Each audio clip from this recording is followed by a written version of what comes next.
Tofasi kakalane hulungia he umata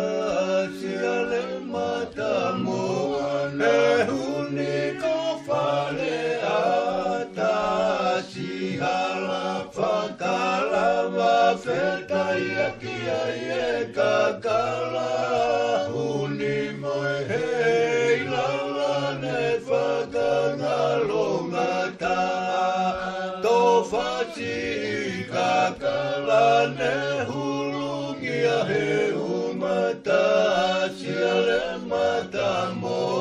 he huniko fale ata si hala fakala wafeta yakia ye kakala hunimoe he ilalane fakangalongata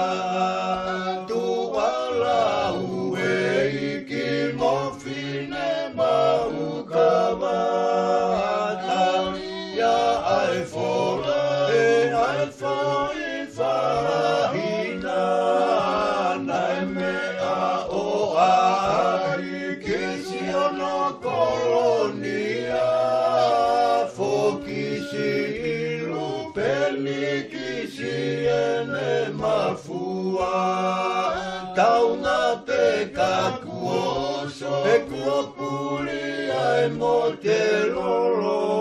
talisi umopanga io ke mo whakaongo koe kani wa kuo mafuri ki e maolongo one sei i he uli mesa i he maile momo